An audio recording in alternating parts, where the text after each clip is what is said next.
We had Tom Wheeler, chairman of the FCC, come out and say, okay, I'm ready to circulate my ideas. It seems surprisingly very much like the president's idea of shoving stuff under Title II, which we really, of course, there's nothing to read yet, nothing to see. I have 2 Wheeler clips. I have 2 Wheeler clips. Are they from PBS? They might be. Because I have 2 from PBS. We'll see what you got. Here we go. 1. You want to make sure that you've got protections in place so that consumers know that when they go to the internet, it's going to be fast, it's going to be fair, and it's going to be open. And at the same point in time, you want to do it in a way that's not going to constrain investment.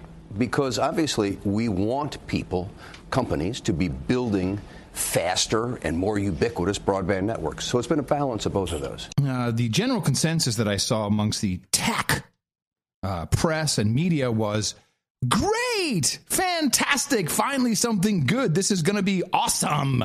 And it's not going to be awesome, people, because this is going to bring in regulation which restricts content that may flow if it is based on law, as in unlawful content or unlawful network traffic. This will be the wording in the legislation. Clip number 2.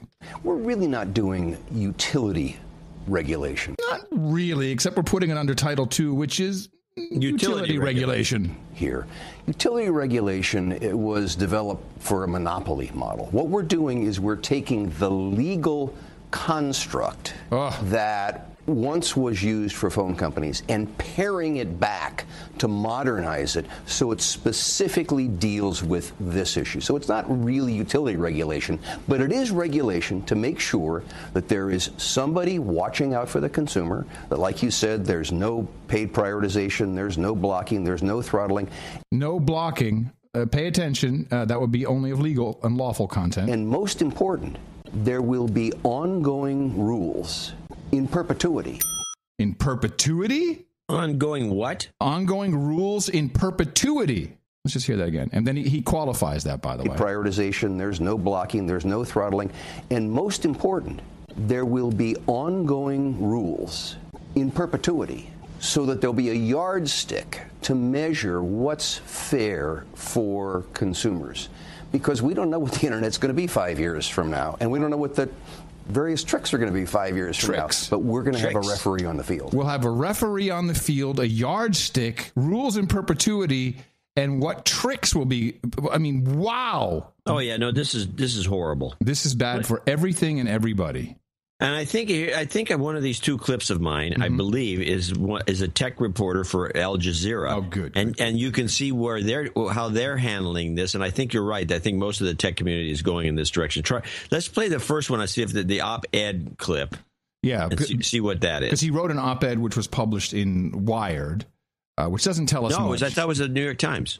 Oh, I got it from Wired. Okay, whatever. He wrote an op-ed. There we go. Would share a slower, more crowded digital highway.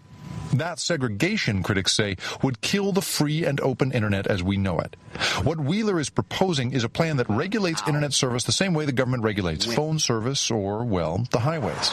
In an op-ed, Wheeler wrote, "The proposal I present to the commission will ensure the internet remains open now and in the future for all Americans." So that is a tech journalist, and that's his opinion. It's very pro-Wheeler. I mean, I don't understand if everyone's hypnotized or they don't see the problem here, but they don't. What's also interesting is throughout this interview with Gwen Ifill, it was about 11 minutes, he keeps referring to ISPs solely as cable companies, which is interesting because that could be just his thinking in general, that nothing else exists. Well, he comes from Comcast. He does. Or it could also be that this regulation may not apply necessarily to non-cable company ISPs. I don't know, but wouldn't that be interesting? It seems unlikely. Let's play the second part of this clip and see where this goes. The proposed rules would prevent broadband providers from blocking or limiting content. The FCC will vote on Wheeler's proposal later this month. Now, in the message that FCC Chairman Tom Wheeler posted on the internet today, he also mentions that these rules will apply to mobile broadband as well. And that addresses one of the great criticisms of the FCC, that they've always been behind the technology when it comes to regulation. Now it seems they're trying to make sure that the internet reaches us the same way the highway does, free free and open, guaranteed to all, no matter how we visit the internet, whether it's through a browser, on the phone, or through some other device in the future. Jake reporting for us. Wow, great tech report. Through a browser. I'm going to say it right now. I'm just rereading his op-ed. This is going to be exactly what the president called for. And the giveaway is in this. Using this authority, and he refers to Title II authority to implement and enforce open internet protections. Using this authority, I am submitting to my colleagues the strongest open internet protections, my God, ever proposed by the FCC. These enforceable, here it comes, bright line rules, that's the president's wording right there, will ban paid prioritization, the blocking and throttling of lawful content. There it is, lawful content and services. I'll say it again, the blocking and throttling of lawful content and services. Some services will be unlawful. I propose to fully apply for the first time ever those bright line rules. But this is exactly what the president's, here it is, bright line rule. This is according to Wikipedia, which we know.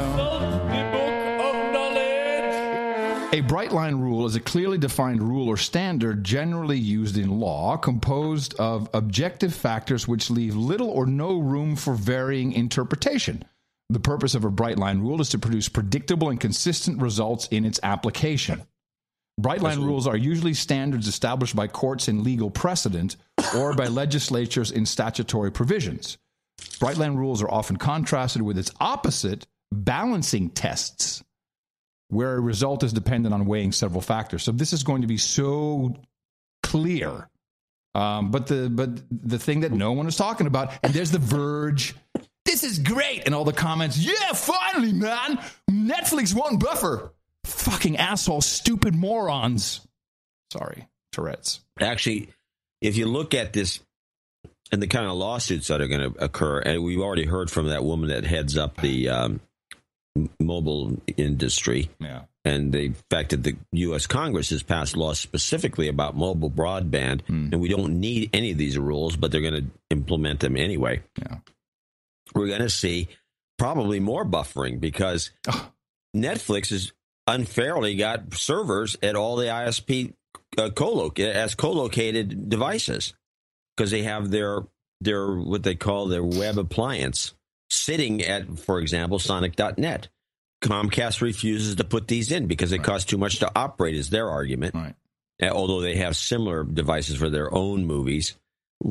But now, if everything's got to be fair, you can't have these appliances giving unfair advantage to Netflix. I don't see how you can rationalize it. Those things have got to go. Well, I would very much like to see what the technical implementation is going to be, specifically because the internet was built on paid prioritization. It's called peering, and and the opposite is you purchase transit. I mean, this is how it was built. This is how it was built. And if you put in Title II, you're not... Actually, that's how it evolved. In the early days of the internet in 1969, there was no the peering and all these and paid transit and all this stuff was not even thought of. Agreed. That's how it evolved. Agreed. And the good news is, of course, that this doesn't really do much to the network itself, because the network is the beauty, the services and products that they're talking about, which is Netflix and Facebook and Twitter and Google and all these things. That's all going to be regulated. But when it comes to distributed hash tables, and there will be ways to get around it without any problem, but it will not be for the general population because there will be no money to be made with services like that. So it will not become the great equalizer that it could have been, where we really have people conversing across the globe about how we can change things. It's just over. That's not going to work. They finally did it. When this happens, it'll be decades before we get anything going again. Well, they've been planning on this government takeover so they could regulate it because it's out of control. From a government perspective, it's out of control. It's out of control. Absolutely. Absolutely. You can't censor it. You can't do anything. You can now censor it. Yes. You deem something illegal. Oh, that's hate speech. You can't run that. We got to shut your website down. That's right. Hate speech will be forbidden. It goes blocked at the ISP level. Yeah. Right at your access level. Yeah, and hate speech, hate speech, no good. When you hear him literally say lawful, no blocking of lawful content and services. A service will be BitTorrent Sync, whatever it is. If they can, they will